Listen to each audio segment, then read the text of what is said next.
What's up, everybody, and welcome back to another episode of the Short Time Podcast. I'm your host, Brett Dev, and today on this episode, I'm joined by Jason Friedman, right?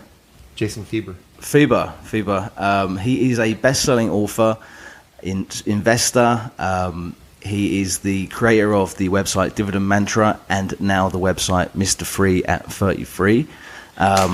He's joining me today. I've known Jason for how long, man? A few months? Yeah, something like that. A little while. And you moved into Chiang Mai, how long ago was it? About a year ago. About a year ago. Yeah. So I've known Jason for quite a while. And I just thought I'd bring him on today because he's a really interesting guy. Like I say, he's a creator of many successful blogs, investor. He's got a ton of knowledge. I don't even know where we're going to start on this, man. Do you want to start by telling people, why you moved to Chiang Mai? I moved to Chiang Mai. Well, my whole kind of shtick or whatever, my niche is financial independence and early retirement, or FIRE, financial independence, retiring early. And so I started a blog back in 2011 about my journey going from basically broke or below broke to financial independence within a reasonable amount of time. So I was my original goal was to retire by 40 years old. That was my original goal. And I became more aggressive as things had kind of transpired because I didn't want to wait that long, and I became impatient and didn't like my job too much. So anyways, I became financially independent in the States. I reached financial freedom at 33 years old. And basically what that was for me, the definition or whatever financial freedom was, once passive income exceeded expenses. So I had my expenses at X, and then once passive income was X plus, then I was financially free, free of financial concerns, basically. So I didn't have to have a job. I didn't have to worry about money anymore. However, being financially independent in the States is, it's a tough go because you got to be really, really cognizant of what you're doing. You got to be very conscious of your spending. You got to kind of watch every penny. And I felt like I didn't want to kind of live like that, because in order to become financially independent, I had to be extremely strict with spending. I had to live very frugally. I had to be thinking about money constantly. And I didn't want to continue that for a very lengthy period of time. My passive income was and still is growing pretty aggressively year over year.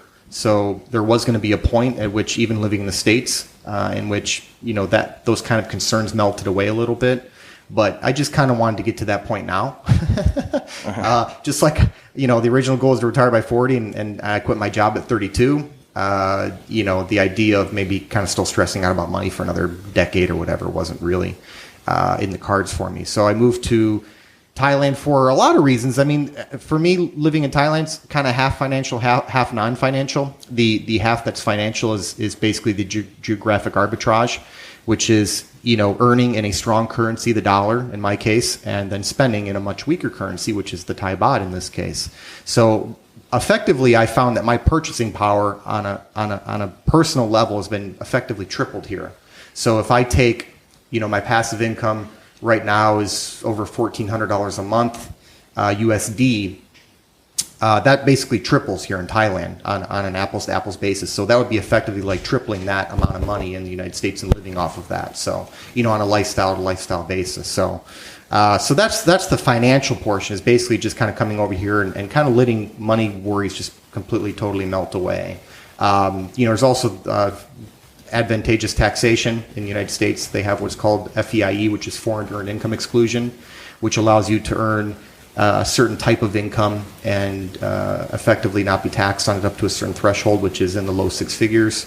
And dividend income, which is what I primarily live off of, is already advantageously taxed, which is basically at around 0% up to, again, a certain threshold, which I'm under. So tax-wise, I'm basically not paying any taxes anymore, so that's pretty cool. Healthcare is another aspect that I considered. Living in the States, the healthcare situation is not great, putting it mildly. And so, if you're living in a place where it's kind of like your choice is surgery or bankruptcy, it's not really where you want to be, maybe. So, I kind of also took a look at that. Healthcare over here is substantially cheaper. Kind of, again, apples to apples. I've been to the local hospital a couple times and been there for a couple things. And, the things that I had to get into were roughly about 90% cheaper than what they would be in the States. So that's another significant change there financially. So that's the financial portion. And then I look at it also from a non-financial aspect, and that kind of half of the equation is basically just living a much better lifestyle, cultural wise. In the States, I find a lot of people to be very anxious, have a lot of anxiety. They're in the rat race. It's kind of a grindy, kind of outrace the other rats kind of place. And it's a very divisive place. There's a lot of political rhetoric going on. Also, the dating scene, there's a very kind of, this is just my opinion, my experience. It could be different for everybody. But there has appeared to be a developing dynamic that's kind of almost adversarial in nature between men and women in the United States. Yeah, maybe. Yeah, you could maybe kind of trace that back to a number of different things. But there's because I was single in the States before I came here. I was in a long-term relationship, and then we went our separate ways. We started to kind of go our separate ways about a year before I left the States. So I had some experience already before I came, and that was also something in the back of my mind where I'm like, why am I paying all this money to live in a place where the dating scene isn't very good, and healthcare is outrageously expensive, and there's all this divisiveness going on, and I feel like an alien because when I would talk to people about financial independence or online businesses or being an entrepreneur, whatever it might be, any of my interests, I couldn't find any like-minded people, and then I found Chiang Mai, which is a place that's much cheaper. It has this kind of really neat melting pot of entrepreneurs. I mean, a lot of them are just starting out, so different. I was just going to ask you, how did you find out about Chiang Mai? Just did research. I mean, I'm kind of like I'm the king of just going down rabbit holes on the internet and reading and consuming a lot of content. I enjoy it. So for me, it's not a big deal to just spend 5 or 6 hours at a time, just like zoning into something and learning as much as I can, taking notes and then kind of circling an idea and going back around to it later after I'm going down some other rabbit hole and really putting a big picture together. So, I mean, I was already kind of zoning in on places where I felt like I could achieve the highest QOL, quality of life, at the lowest COL, cost of living. So wherever that gap between those two concepts was the largest, that's where I wanted to be. And Chiang Mai is in a very it's in very limited company in terms of how many cities there are in the world where you can kind of. Now, there's a lot of cheap places. I mean, you can live in sub-Saharan Africa. You can live in certain parts of India. So you can live in a lot of places that are very cheap, but you're also going to sacrifice quality of life in a major way. So I wanted low cost of living, especially in terms of local purchasing power. And then I also wanted high quality of life. So I guess I'm a greedy guy and I want it all. There was already kind of a very limited number of places in the world that offer that currently. And then from them, then I have to, once I get the financial stuff figured out, which isn't really that hard, then you really got to move over to the non-financial, which is, where do I want to live in terms of what kind of food do I like? What kind of relationship do I want? I'm a single guy, so what kind of women am I attracted to? What kind of climate do I like? So you got to start getting into all the other non-financial aspects in terms of, your personality, your likes and dislikes, benefits and drawbacks as they relate to who you are and what you want out of life. And for me, it was very simple. I love Thai food. I came from Florida, so I'm used to a fairly tropical climate, and that's what I like. You can't shovel sunshine, so it's all good for me. The dating scene here is for me far more advantageous than what I was looking at in the States. So I just felt like, this is a no-brainer at that point. Yeah. So. That's interesting, man. Like I say, you've got a really interesting kind of backstory as well. Like, where did you get onto the? Like I said earlier, I don't even know where to start, man. Where did you get onto the path for wanting to have financial independence? Like, because a lot of people kind of say like they're drawn to this place, and that's what kind of gives them the idea for it. But I mean, you were doing this before you even came here. Yeah. So where did that spark come about? Yeah, I mean, a little bit of my backstory. I grew up actually in Detroit, Michigan. I grew up in, I don't think there's any good part of Detroit, but if there's a bad part, that's where I was. Eminem's kind of famous for like 8 Mile and all this and that, and I wasn't even in that nice of a neighborhood. So I was way worse than what he was kind of looking at. So I grew up in a ghetto of Detroit. My dad was a drug dealer and kind of just a get a job for a little while kind of guy. And my mom was a drug addict. My dad left at 8, and my mom spiraled kind of out of control with the drugs and stuff like that. I had 3 sisters, and I kind of developed a work ethic at a very young age, because when my dad left, that was our only source of income. And Detroit's cheap. There's stories online where, people are buying houses for $1 or whatever and paying back taxes. So it's a cheap place, but it's not free. And my mom was kind of particularly adverse to the idea of having a job or any type of income, because she was too busy getting wasted and partying and stuff. So I had to, in the summertime, I would cut grass. In the wintertime, I would shovel snow. In the fall, I would rake leaves. I would do whatever it takes to make a buck and earn some money and, be able to afford food, because we didn't have any food in the house and stuff like that. Anyways, my mom continued to spiral out of control at 11 years old. When I was 11 years old, she gave up me and my 3 sisters for adoption, basically, because the state was kind of coming down on her. And her sister, my aunt, was kind of like putting in a case against her. And it just wasn't a real good situation, because she was unable to even really take care of herself, let alone 4 children. And she was kind of fighting that because she wanted to keep us, because based on the welfare system, it kind of incentivizes people to have children. And so she knew that when she gave us up, she would lose a lot of income, her only income, really. And so she was really fighting that because she wanted to keep us for the money. But eventually, she gave us up, and I was adopted, moved to a small town just outside the Metro Detroit area, grew up, went to school, this and that. And I later went to college, not because I felt like that was a thing to do, but just because everybody was doing it and I was just falling in line. And, it's kind of how society is. It's, kind of a big group think, echo chamber kind of thing. And, you follow the school of fish. And so I went to college and took out student loans and things like that. And I wasn't doing very well because I didn't have a lot of focus. I didn't have, a real goal in mind with it. And I was just kind of aimlessly going to classes and changing my major. And then in my junior year, my mom committed suicide, and I was already kind of struggling in college anyway. So I'm not putting the blame on her, although it was kind of like, I'm already struggling. My mom committed suicide. This probably isn't a good time for me. So I took some time away from college. And then right about that same exact time, I had found out about an inheritance that my father's mother had left us, me and my 3 sisters, and she had basically not given it to my mom or dad because she knew that they wouldn't responsibly take care of the money or basically be a good shepherd of that capital for their children. So they gave it directly to us.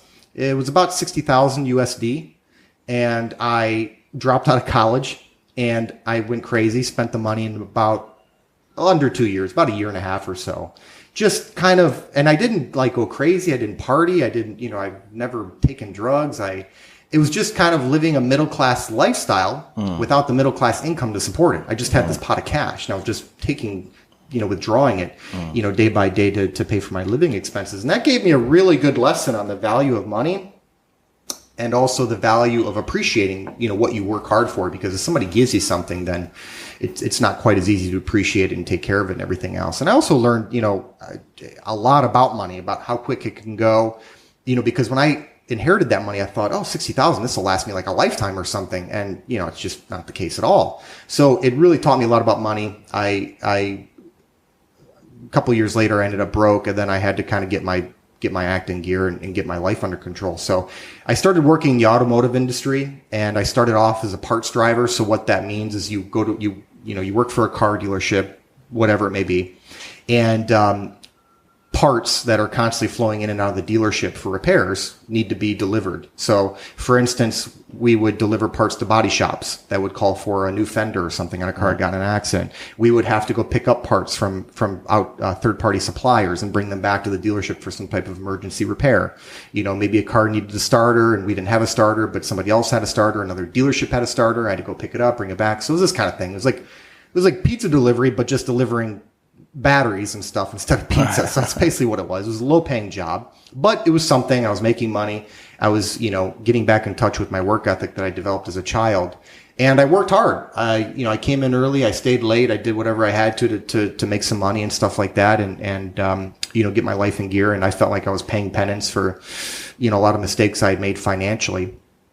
And I started to be promoted. I got a job as a service advisor. I was promoted up to a service advisor position, and this would have been 2006. And so that was a big boost in pay because the parts driver job paid about $9 an hour. Service advisor started off at almost 30,000 USD per year. So it was a nice jump in pay. And I felt like, now I finally made it. I got my act in gear. I got my life in gear. And for the first 6 months or so, it was great because I was making some money and I was part of the grind. I was getting up early like everybody and I was in traffic like everybody. I'm like, I'm part of society now, This kid who grew up poor from Detroit and grew up in the ghetto and, and had all these struggles in life. Now I'm part of the gig, Well, after like 6 months of that, I said, this sucks. This gig sucks. Why is everybody doing this? This is terrible. So I did it for a while, for a few years, and then '09 hit, and I was working as a service advisor in the Metro Detroit area in '09. This is when the Great Recession hit the U.S. and, of course, the global financial crisis and all that.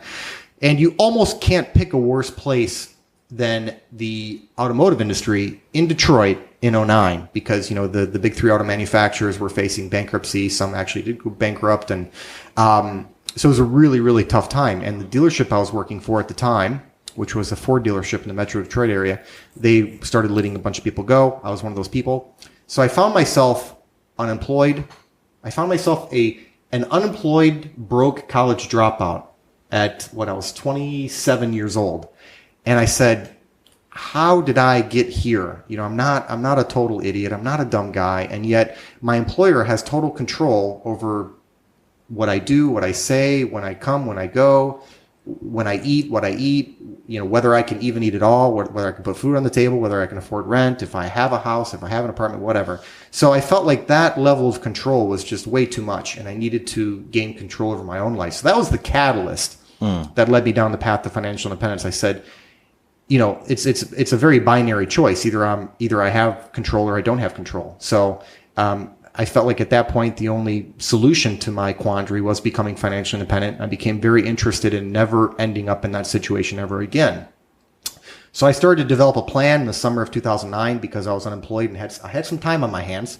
So, in between kind of popping around and looking for jobs and realizing that the Metro Detroit area was just collapsing and I had to go somewhere else.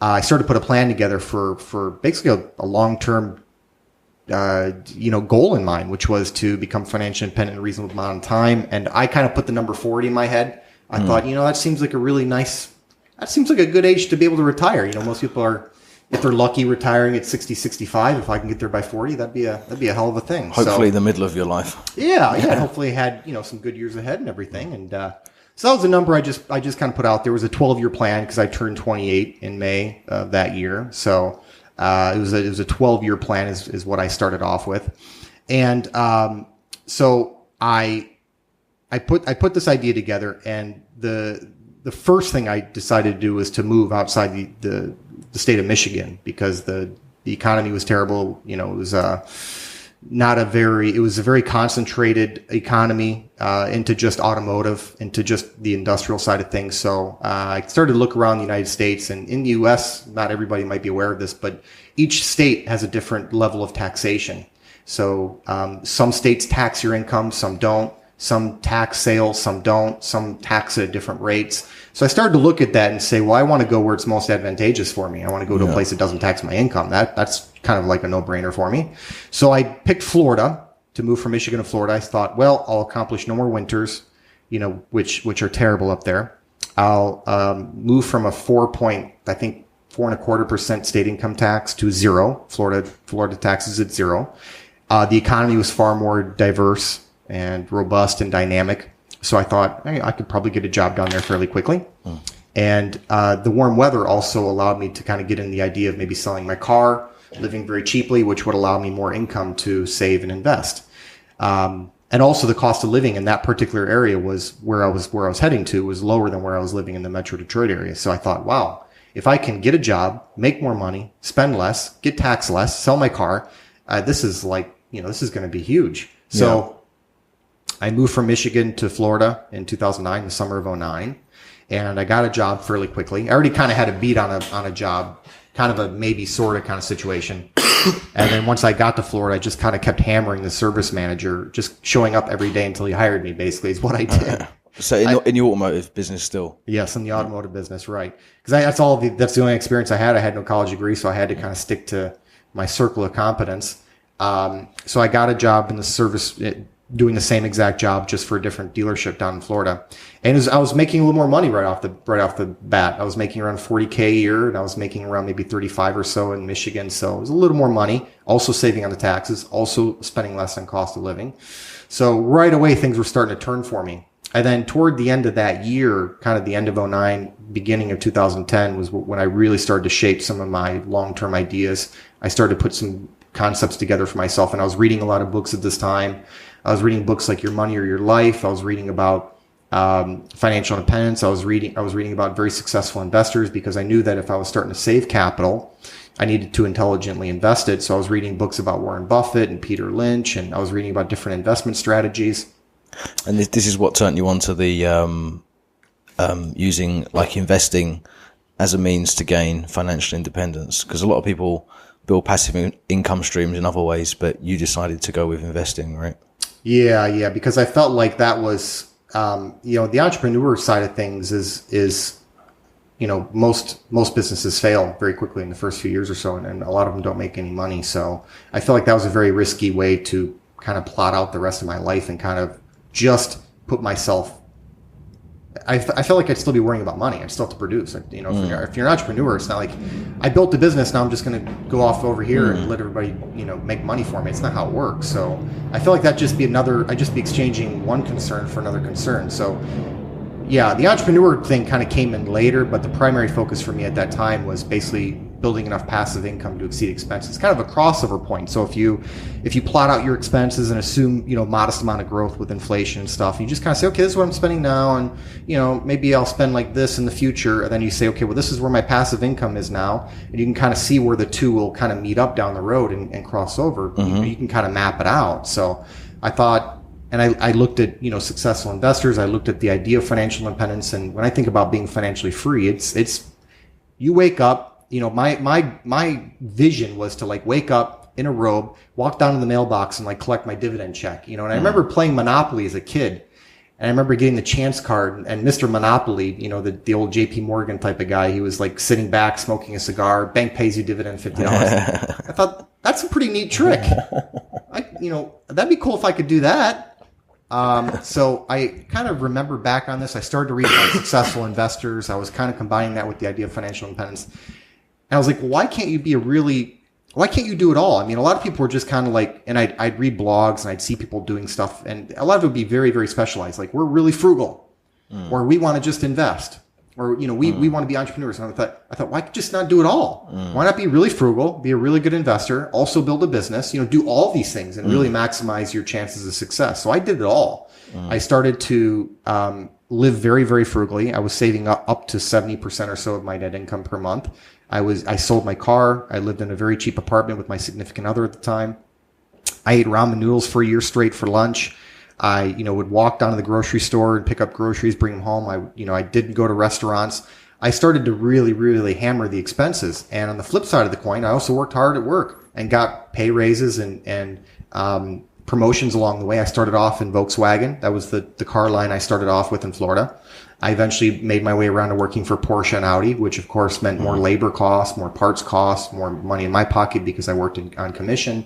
So I was working really, really hard, just nose of the grindstone kind of stuff. And then at night I would go home, study how to read financial statements, balance sheets, income statements, cash flow, study investments, looking at all these ratios and learning how to become a fairly, not a Warren Buffett or anything, but a fairly intelligent, successful investor who knew what he was doing and could build a decent amount of wealth and passive income in a relatively short period of time with not really a lot of capital, because I was, it was a very middle class job. So I was basically just doing all this. And at that same time, now this was in 2011, so about a year or so into things, I started my first blog, which was Dividend Mantra. I didn't really create it out of like an entrepreneur kind of vision or anything like that. It was really, I created it because nobody else was blogging about what I wanted to read about. Yeah. I basically wanted to write what I wanted to read. And I was looking for someone who was living, very frugally, earning a very middle class income, was investing in the type of stocks I was investing in, and kind of had the same vision and the same kind of mentality that I had toward it. Very intense, very focused, and was producing really high quality content and was tracking things in real time, was out there putting numbers. Hey guys, hey readers, this is how much money I made this month. This is how much I spent. This is what I spent it on. These were my utilities. This is my rent. This is my transportation bill.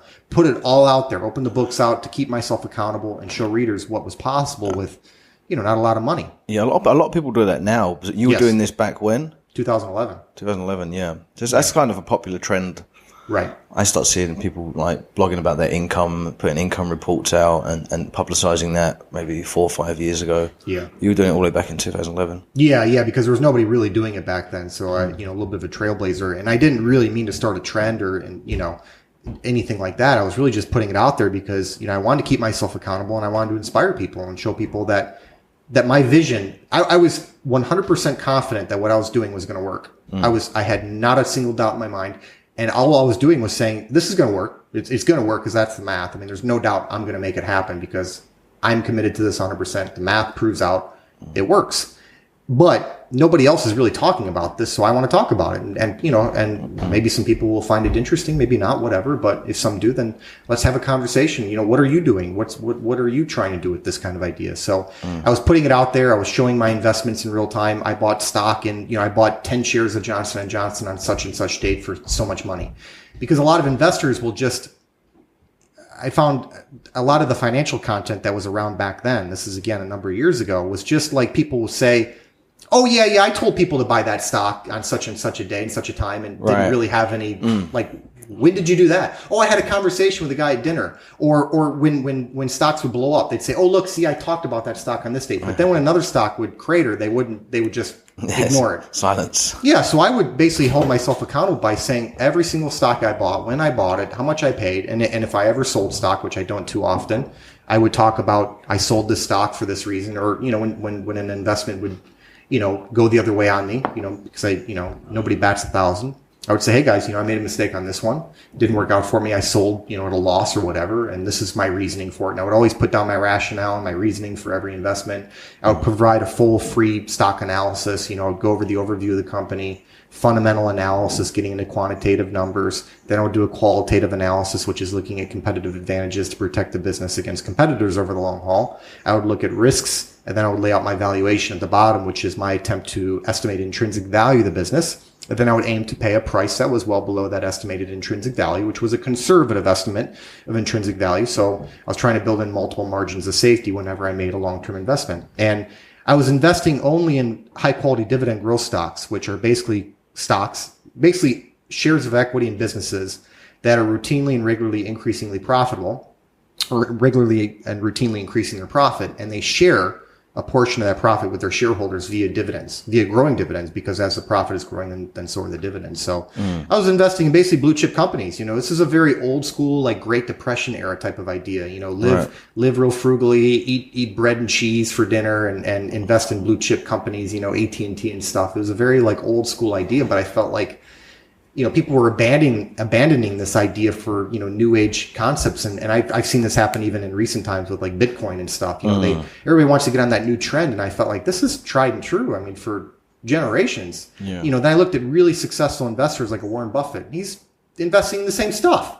So, well, if it works for him in billions of dollars, then why can't it work for me in hundreds of thousands of dollars? I mean, it scales up and down. So, that's what I did, and I started to build a nice passive income, and the blog started to grow and started to produce some income all by itself, which I was reinvesting back into the businesses, increasing my savings rate, because every additional dollar I could earn online was just basically dropping down straight to the bottom line, because I was already living very frugally and I was already earning the income at the job and everything else. So I was starting to increase my savings rate, starting off at maybe 50% up to 60, 70%. And Dividend Mantra became a kind of a phenomenon. It was doing a lot of traffic and stuff, and I was writing articles. They were getting a lot of comments and stuff like that, which was wonderful. And I was building a really unique, niche community, and it was wonderful. However, it started to become kind of bigger and bigger and bigger, and it started to become kind of this monster. Yeah. And I saw the writing on the wall a little bit, and there were some personal changes in my life that led me to quitting. I quit my job at 32 years old, the day after my 32nd birthday. I left the automotive business for good. I said sayonara, quit my job, and I started to allocate my available resources, time and energy and creativity and focus and everything else toward, instead of expending all that at the job for 10, 11, 12 hours a day, I started to reallocate that toward my online ventures, which was primarily the blog. I also had some freelance writing, and I felt like, if Jason can kind of build this blog and do these really cool things while working 60 hours a week or whatever, what can he do if he's not working 60 hours a week at a job he doesn't like, So I felt like I could be unleashed a little bit and see what I can really get into. So I started to dedicate my resources toward writing the best content I could, taking on freelance writing opportunities. I wrote a book. What this would have been in 2015, I wrote The Dividend Mantra Way, which was my first book, and that became a big hit and stuff like that. But between the time I quit my job, which was May of 2014, and about the end of 2015, I poured so much energy and focus and time and everything into this online stuff that it started to kind of consume me a little bit. And Dividend Mantra was becoming very big. The page views were, 400,000 or 500,000 a month back then, something like that. Wow. Maybe 500,000 a month. I would write articles, and, it was generating 200, 300, 400 comments per article. So it was becoming a very big thing, which was wonderful, which was amazing. And that was kind of a dream for me.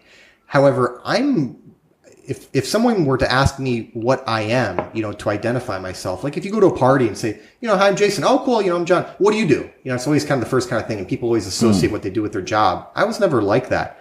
I associate myself with like concepts. I'm a writer. I'm an investor. I'm a philanthropist. I'm, many different things. So when I was thinking about Dividend Mantra and kind of getting away from a job, I love working. I love working on productive things. I love working on passions. I don't like jobbing. Jobbing is just a thing you do for money. It's a platform where you exchange your time and skills for money. That's what a job is. Work is something where you add value and value comes back around you. I have a very strong mental separation between those two concepts, between a work and a job. And I felt like Dividend Mantra was starting to move from work to a job because there was a lot of ancillary tasks that are related to a very large blog like that had nothing to do with what I enjoyed, which was writing, responding to people, creating conversations, doing all this stuff that I really loved was starting to be consumed by managing a very large blog, which is a job in and of itself. And that became a larger and larger portion of how my time was being spent. And the breaking point for me came, I remember it was a Friday evening. This was in late summer or fall of 2015. And my blog was down. I was getting emails from readers like, hey, Jason, the blog's down. What's up? And, the blog was becoming fairly large. So when a fairly large website goes down, you're getting, a lot of, people on Twitter are tweeting at you and everything else. So I was like, okay, what's going on? So I called my hosting company and took like an hour. And this was about Friday at 6:00 or so. And me and my partner at the time, my significant other, we were supposed to go to dinner. And then this site went down. So she's like getting ready, and I'm like, okay, well, hold on a sec. I gotta find what's going on with the site. I don't want to let this go because it'll bother me over dinner. So I call up the hosting company, and it basically turns into like a 4-hour saga that Friday evening. She goes to bed, not. Do you want to name and shame the hosting company? Yeah. No, and it wasn't really their fault. What it was it took some time to find out what was going on, and I found out what it was. It was what they called a slow loris attack, which I guess is some kind of denial of service attack or so. I mean, I don't know all the technical terms because it's not my forte, but it was some kind of, basically somebody was attacking the website trying to take it down, and it was very difficult for them to get around it and fix it, and it took a number of hours. And I felt like, this blog is kind of starting to become a job and starting to take over my life. And I feel hypocritical if I'm going to talk about financial independence and working on your passions, yet I'm spending all this time on things that aren't passionate for me. So I started to think about some ways to get around that. I looked into like VAs and stuff like that. Nothing really worked out because I tried some things for a little while. And I decided in the end to bring a company on board we were trying to basically kind of create two streams of work between us. They were going to manage the blog on the on the administrative side of things. They were going to take care of emails and take care of the hosting and all this. And I told them, I don't want to hear about it. I don't want to know about it. I want you to manage the blog. I want to write. I want to have conversations with readers. I want to be free to do what I love to do on my passions, and you guys manage this. So I brought them on board. And after about a month or so of working with these people, it became very clear that I thought we were on the same page. We had many conversations about what I wanted to happen, what direction I thought we should go in. And in about a month or so working together, it turned out that we were not a good fit for each other, and it was not working at all, and is becoming very toxic. And so what was initially a problem became, it was initially like a smoldering little kind of flame in my life became like a forest fire. And I decided to leave the site completely and let them just take over the whole thing for me. So later down the road, I started my new site, which is Mr. Free at 33. And that site focuses on content that I was originally going to start to transition toward anyway with Dividend Mantra, because Dividend Mantra for a very long time was a lot of financial analysis, a lot of stock talk, investment talk, and things like that. And I felt like, it was becoming kind of repetitive. And once you kind of master money and you figure out how to invest, it's a repetitive process. Once you kind of put a system in place to invest, you basically just repeat that thing over and over again and build up a portfolio and everything. So I felt like, kind of talking about what I'm spending on electricity from now until the end of time, and talking about, a stock analysis over and over again. I felt like, I enjoy that, but I don't want it to be all I do. I also want to talk about what the point of all of this is, which is to live a happier life, a more purposeful life, a life where you're able to kind of work on your passions, create more value in the world, and do some really amazing, interesting things. Because if you don't have a job all day consuming all these resources, once you're freed up, what can you do? What are you free to do? What does that look like for you? And so I wanted to explore a lot of kind of higher end concepts like Maslow's hierarchy of needs, the hedonic treadmill, talk about living purposeful lives and things like that. So that was where my content was already starting to go. So having the new site really freed me from prior expectations, because the readership had developed these expectations regarding what kind of content they wanted to read and what they wanted to see and what they wanted to talk about. And I was eventually just kind of moving in a new direction anyway, as creative people tend to do. Led Zeppelin, wasn't producing, Led Zeppelin 1, over and over and over again. The Beatles, they had a good 8 to 10 year run, and then that was it. And, people grow and they change, and they want to talk about new things and develop new ideas. And that's what keeps the spark alive. So for me, I didn't want the blog to ever kind of handcuff me and become kind of a job. And so the whole episode turned out to be a blessing in disguise, because it really freed me from prior expectations and allowed me to work on some things that I was becoming more and more passionate about, while also still talking about investing, still talking about, all this stuff. But Dividend Mantra was kind of the journey to financial independence. And when I had stopped writing, I was basically almost there. And now I wanted to talk about post financial independence, life post money. What do you do once you're kind of no longer consumed by the saving, the investing, the becoming financially independent, the building of the businesses and things? Once you're no longer consumed by that, you're not kind of a slave to money, then what do you do? What do you do every day? How do you structure your time? And where do you really add value? Where do you fit in the world? Because too many people, like I'll talk to people who are chasing after financial independence, and they want that money so bad. But then when you kind of ask them, well, what are you going to do when you get the money? What are you going to do all day? They don't have really much of an idea about that. So that's really the angle I've been going toward over the last few years. And it's been really awesome and amazing. When did you start this blog, the Mr. Free at 33? This would have been late, the fall of 2016. Okay. So not longer. Yeah. A couple of years. You're right. Okay. Yeah. Okay.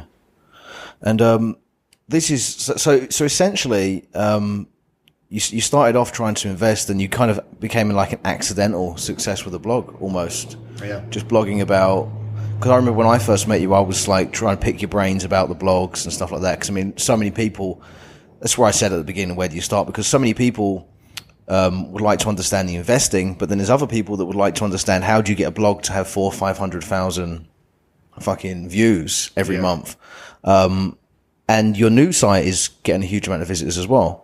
Yeah, it's doing pretty well. I have never concentrated on that. I think that a lot of people, and this isn't just in blogging, this isn't just entrepreneurs, this is everybody across all aspects of life. They tend to focus too much on the reward and not the process.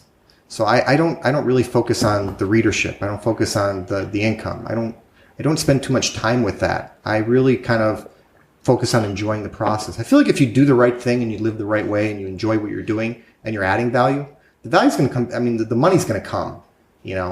I feel like that's going to be a natural manifestation of just doing what you love and people enjoying what you do, creating something that you enjoy.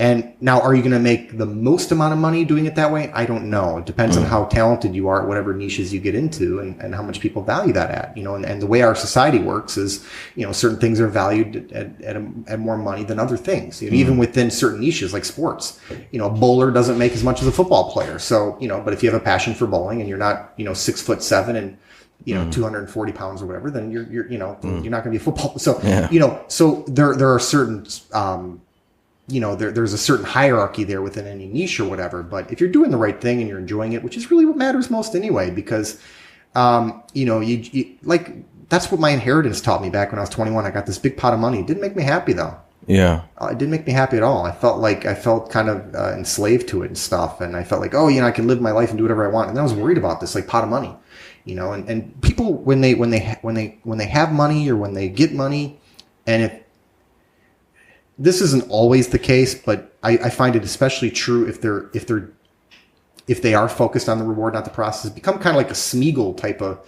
a Gollum type of character, like like my precious, they become kind of obsessed over the money. And you should really be focused on the journey of whatever allowed you to get the money, and that's kind of how I've always approached everything I do. When I wrote 2 books. When I wrote the books, it wasn't like, okay, I want to write a book that gets X in sales. I want to write a book that, makes Y in dollars. It's not how I do it. I say I want to write a book because I want to write a book. I'm inspired. I feel good. I want to put this thing together. And both books I wrote, I've written 2 best-selling books. One's a Dividend Mantra Way, and the other one's 5 Steps to Retire in 5 Years. I wrote both books. The first book I wrote in a day, and that was because I already had a lot of content already written on Dividend Mantra, and I kind of compiled it. The second book I wrote from scratch, and I wrote it in less than a week. It was like 3 or 4 days. I didn't time myself, but it was very, very quick. But that's because I felt like I was inspired to do it. I felt like I had these ideas. I had to get out there. And that's how I feel as a writer. When I sit down at the coffee shop, I'm in a coffee shop 7 days a week. Now, maybe 3-4 days a week I'm actually writing. The other few days I'm just consuming content and watching interviews and listening to TED Talks and stuff. But the few days that I'm writing, I'm not like, okay, well, if I'm going to spend 3 hours of time writing and I don't make, $300 or whatever, then that's, per hour. I'm not thinking about that. I mean, that's the wrong way to approach it. It's like, I want to sit down, I want to write because I have this idea in my head and I got to get out there, and I know that somebody's going to resonate with this idea. Somebody's going to find inspiration in this, and somebody's going to read this, and it's going to change their life, in some small way. And that's what Dividend Mantra was. It was just a small collection of a building changing of people's lives until it became a big thing. But that's how it started off, as just me, just a regular dude, very average, broke, middle-class guy living in, Florida, with a terrible childhood, just having dreams. Just like, I have a dream and I'm going to make it happen, man. And that's kind of how it was very organic, and I find too many people, like I meet a lot of people in Chiang Mai because it's a kind of a mecca for these digital nomads and entrepreneurs. And I'll go to these meetups, and words like SEO and affiliate marketing and drop shipping and FBA. And, I'm going to do a vlog and a blog and a podcast and this and that. I feel like that's how people are talking. And there's nothing, I don't ever hear words like passion, love, enjoy. I was about to say the exact same thing. So many people focus on the minutia, right, and the technical aspects of, and you hear this all the time. It's people like, they create a blog, and then rather than creating good content, which seems to be your approach, so almost like it's Elon Musk approach, almost like with the Tesla when he's building his cars, they don't do any marketing. They just say we build the best product, but like an iPhone approach, right? Yeah. Although they market obviously, but rather than focusing on actually becoming a better writer, everybody wants to know about, like, well, let's keyword stuff our posts. What can we do to hack the Google search results to make my blog bigger and better? Yeah. And even myself, I come at you with a mindset like that when I first met you, but it's, so what you're doing is really unique, and it shows that by, like you say, creating a product from your passion and actually creating a good product, and a blog is a product. The content you write is a product. Yes. When you write a book and it's well written, it's a product, that it actually works because you've done it over and over again, right? With both books and both blogs. Cause again, a lot of people, the cynical people that come at it from like an SEO perspective will almost be disbelieving you and go, oh, well, he must be sitting on a huge email list and stuff like that. I remember when I asked you and I said, like, Okay, so your new blog's doing really well. You must have just took your old email list of like 1 million people and then just blasted those with your new one. But no, it's just literally creating good content. I don't have an email list at all. Yeah, exactly. Because that was when I started my new site, Dividend Mantra was very kind of heavy duty and clunky, and had a lot of infrastructure to it. Part of that infrastructure was, of course, email lists, and with an email list, you have to manage it. You have to find bounce rates, and I had to learn all kinds of new terms that I don't have any interest in whatsoever. If somebody, I kind of look at it like this: if somebody said, "Jason, I want you to give a speech." And let's do it a different way. I want you to give 2 speeches. Your first speech is going to be on how to become financially independent by living below your means and investing in high quality dividend growth stocks and living a happy and purposeful life. That's your first speech. You got 1 hour. Okay. Oh, awesome. I can do that. Okay. Then you're going to give a second speech. How to manage an email list, checking out bounce rates, calling your hosting company because the site's down, learning about a slow loris attack. And we're going to give you an hour. I'm dead. I'm dead in the water. Hello? Yeah. I don't have any interest in that. So, with this new site, I wanted to get away from all that clunky stuff that I didn't enjoy. So I don't have an email list. I don't have people sign up for email. If you want to read the content, you go on MrFree33.com and you read the content. And that's it. I'm not marketing to you. I'm not slamming you with stuff. If you want to read it, if you build it, they will come is kind of my belief. So, and when I invest in companies that produce high quality products and services. That's their competitive advantage generally. So I thought, why not make that my competitive advantage? Why not produce high quality content, and share information about, share personal details about myself that other people aren't talking about. I've written articles about my mom committing suicide and how I felt about that, about dealing with, dark times in my life, about, being a broke, unemployed college dropout in my 20s and kind of how that felt. I've talked about, a lot of things that, maybe other people aren't interested in broaching or whatever. And it isn't meant to draw readership in or anything like that, or, if I can get the numbers. It's just about sharing and inspiring people and saying, hey, I know what it's like to go through some tough times, and I know what it's like to go from the bottom to the top. I mean, it's from the way bottom to the way top. And I even wrote an article recently about dealing with like impostor syndrome. Impostor syndrome is a real phenomenon where people feel like they're not, like they don't deserve whatever position they're at in life. Like for instance, some new lawyer or whatever out of school, and they're making all this money, and they're working cases. They feel like, how am I even here? How am I working cases? Like like I feel like a fraud or something. Like this can't be happening to me.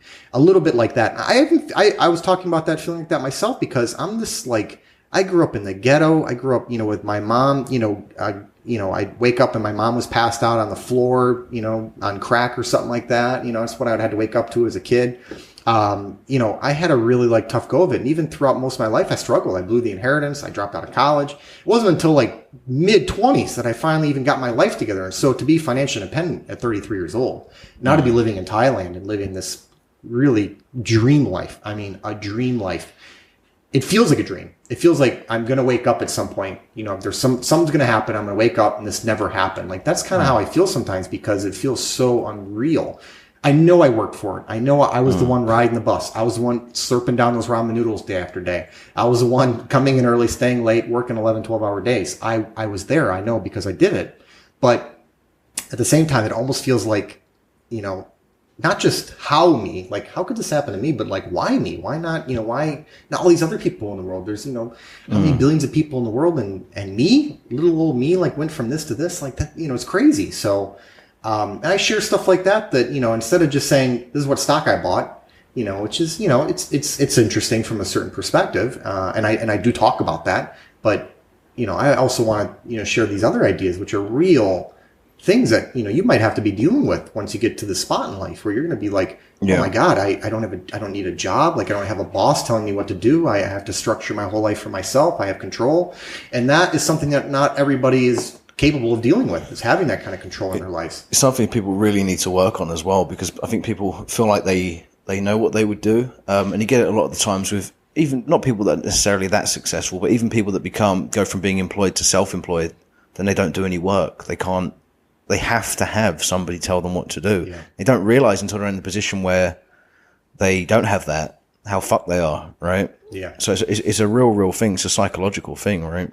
Yeah. Well, I mean, look at any workplace. How many managers are there, and how many people not manage? How many just regular employees are there? I mean, there's one manager for every 10 or 20 or whatever workers, depending on the type of industry. So if everybody were built to be a manager and give the orders and delegate, then everybody would be a manager. I mean, the world doesn't work like that. Most people are just people who are better off at just taking instructions. And I'm not condescending that. And I'm not saying there's anything wrong with that, but you should be authentic and you should own up to that and say, you know what, I am the type of person who would be better off in this type of situation where I have a job, I have the paycheck, and maybe financial independence, all the stuff that Jason's talking about. It's cool. And hey, having some additional financial flexibility in my life would be nice. You know, having a little portfolio, having 3 or 4 or 5 grand a year working for me in the background, and knowing that, hey, if I were to lose my job, you know, I have maybe 30, 40, 50K in the bank or in stocks or whatever I invested in that I know I could kind of tap into. I feel good about that. But being fully financially independent, being fully free, having all your time to yourself, owning all of that,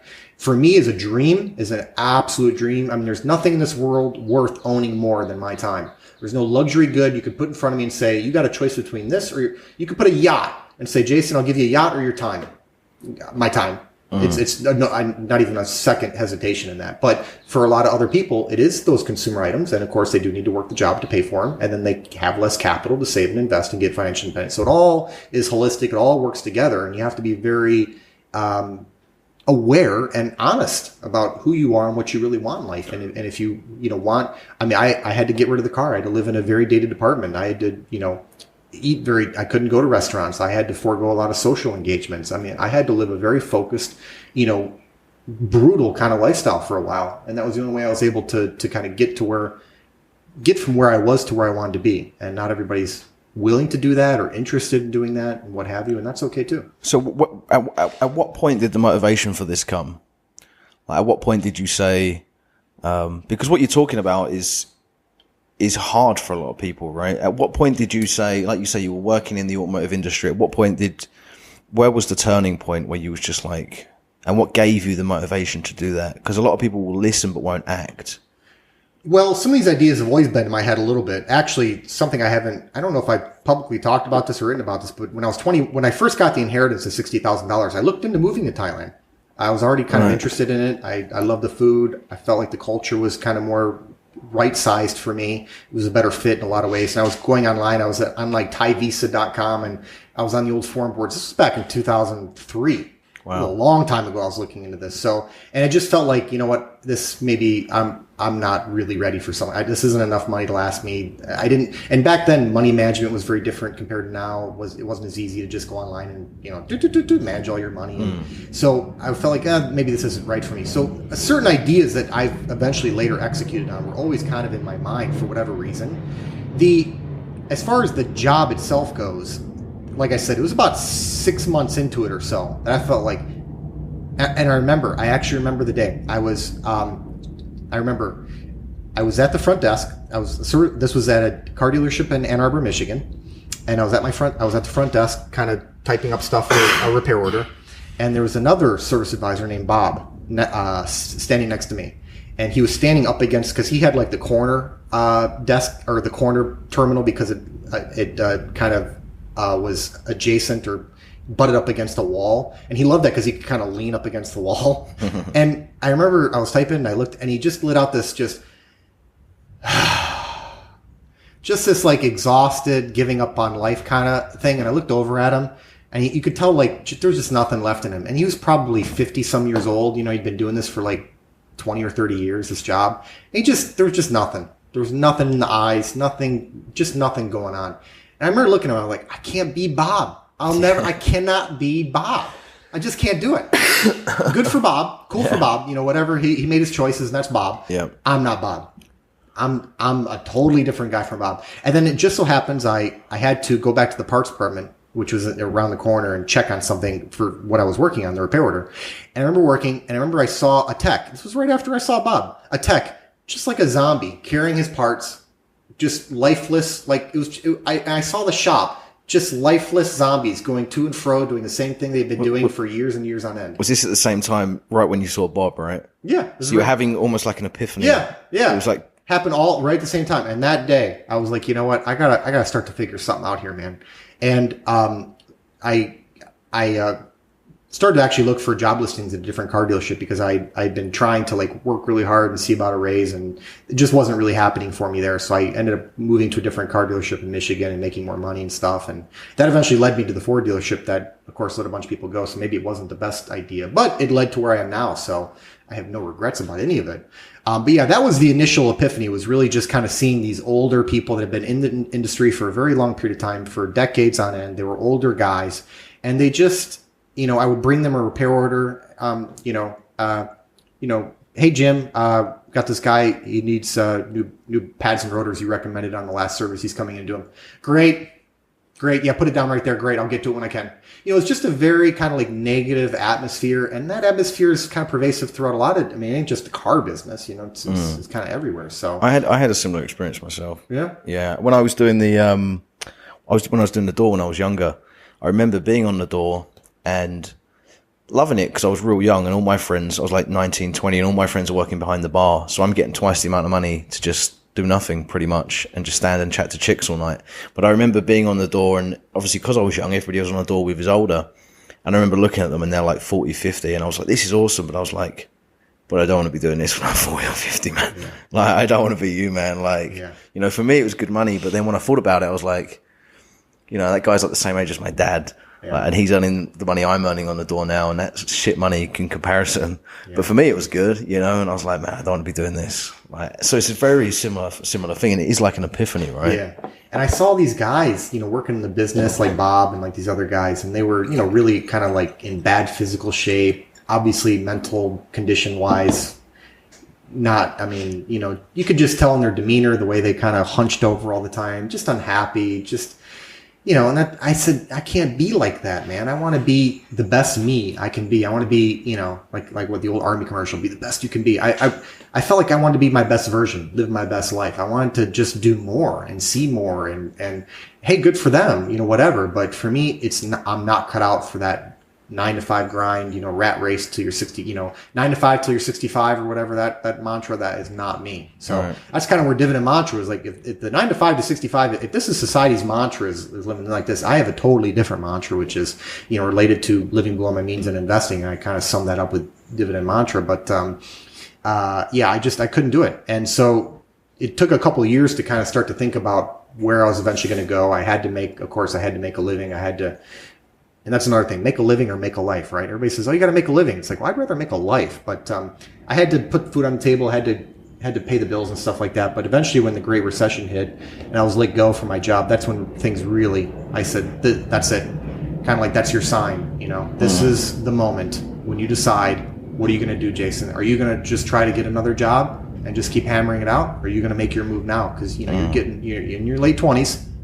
You're not old yet, but you're not super young anymore either, brother. So if you're not going to do it now, win. Yeah. If not today, win. That's ballsy as well, because I remember speaking to you before, and I was saying to you, like, when do you make that leap? Like, a lot of people, I've got friends that want to move to Thailand now, and they're just saving and saving and saving. And I say, how much do you have saved? And they have like fucking tens and tens of thousands of pounds. And I'm like, you have to pull the trigger at some point, man. Yeah. Like, so for you, when you made that decision, because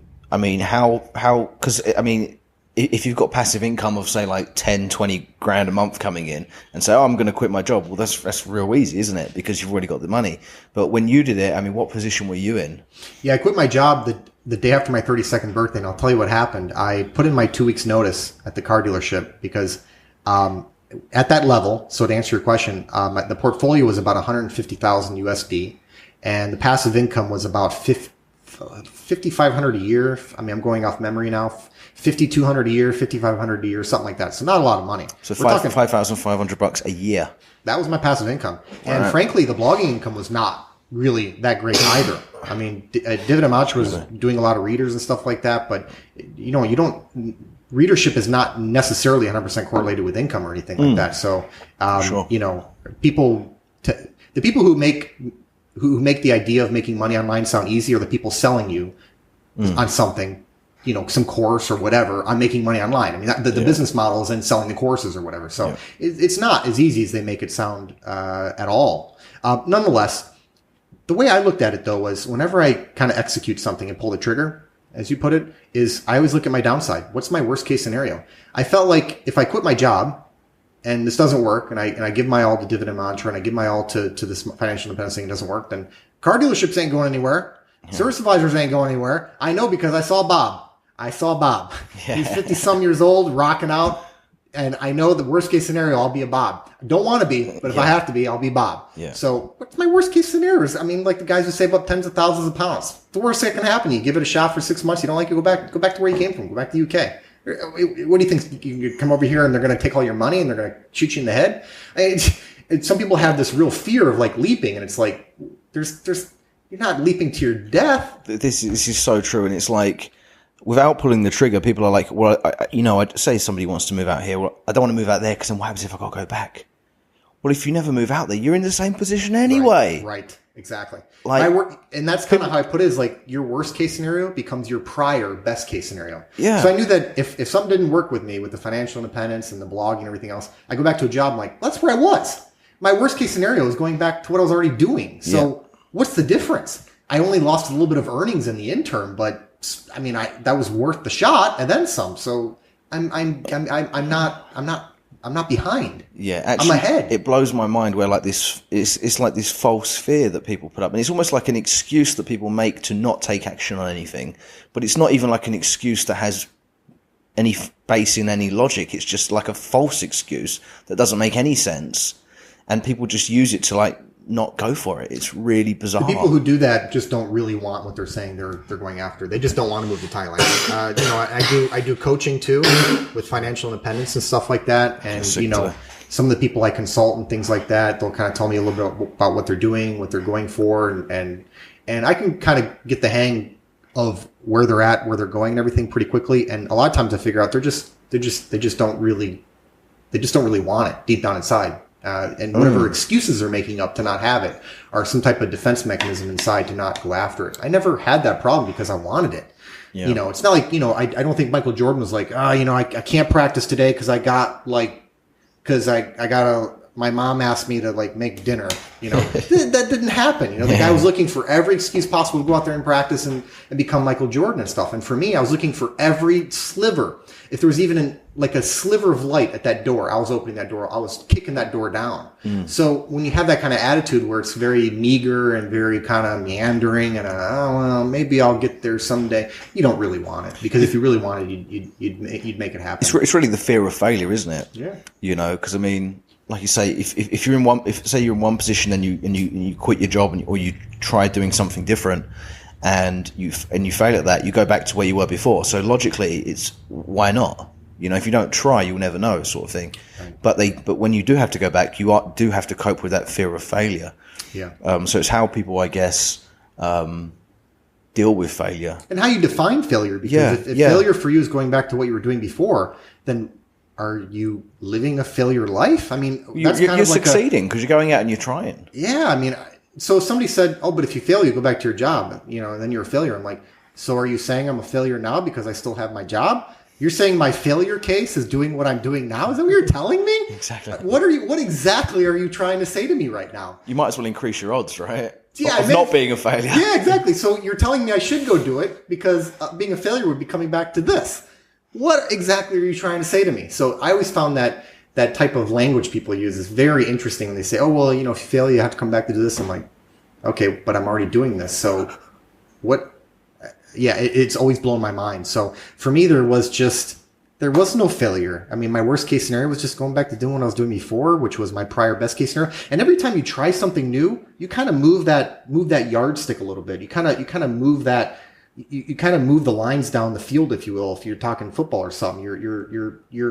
So if your best case, so if you say, okay, best case scenario, worst case scenario, and then you succeed and you go to here, then you say, I can move over here. Now my new best case scenario is here and my worst case scenario is back where I'm at now. And you keep moving forward and stuff like to the point where over here, what your initial idea of failure was is law. I mean, for me to imagine going back to the car dealership is just, I can't think of a scenario under which I would ever go back or have to go back.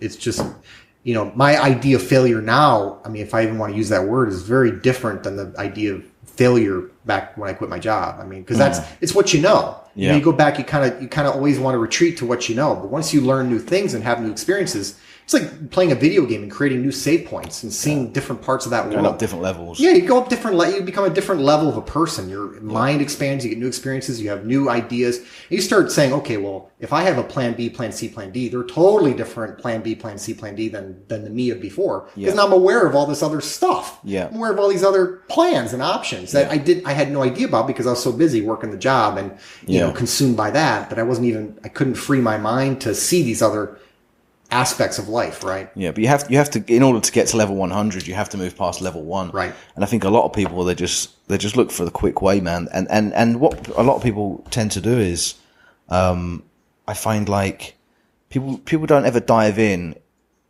because they want to know that there's a definite outcome going to happen. And I get a lot of messages that people send me on YouTube, and they say to me things like they're talking about starting online businesses and stuff, and some of them will be trying to do like 5 different things. Or some of them will be trying to do something, but they won't be doing it because they'll say, oh, I'm going to do this, but I'm not sure if it's going to work.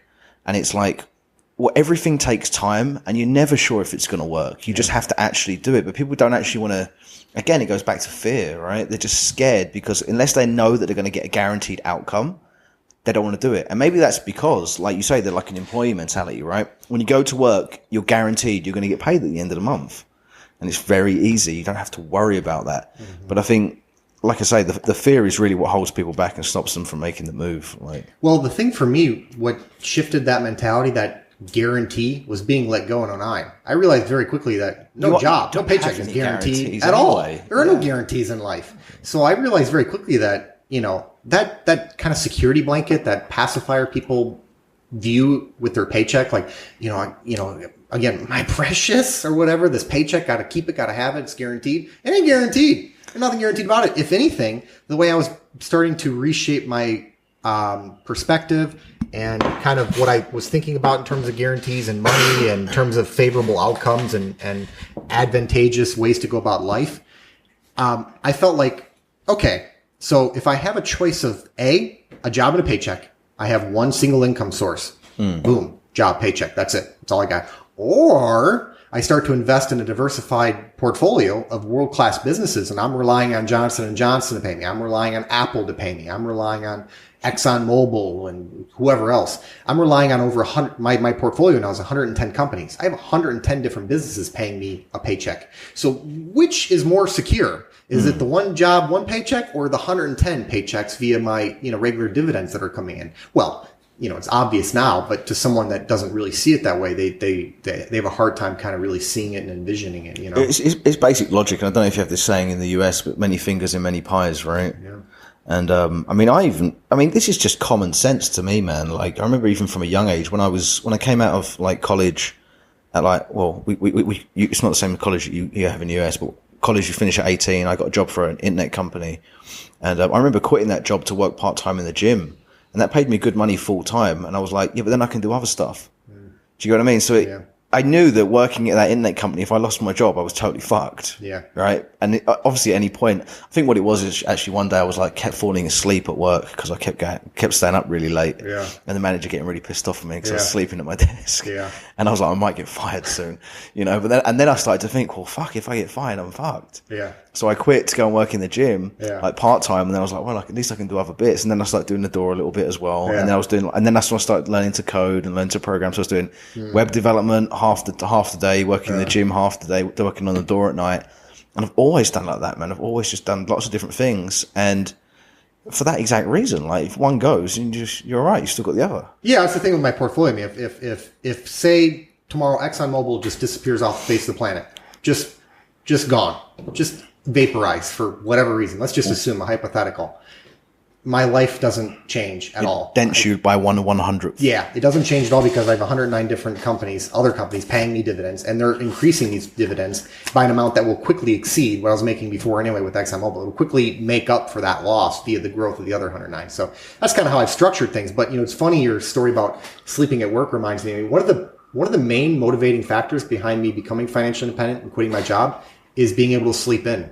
I hate waking up early. I'm not a morning person. I don't like setting my alarm at all. And I certainly don't like setting it for a time before the sun because my my kind of view on that is if the sun isn't, I mean, the sun gives life and light and photosynthesis. We need the sun. If the sun's not up doing its job, then I don't need to be up doing my job. That's kind of where I'm at with things. So, if I'm up before the sun and I'm kind of cranking before this giant ball of fire in the sky is getting its furnace going, then I'm not doing it. So my whole thing in life was like, I don't want to ever set an alarm. I want to wake up when my body wants to wake up. And if that means 10:30 a.m. or 11 or whatever it is, then that's just what it's going to be, because that's what makes me happy.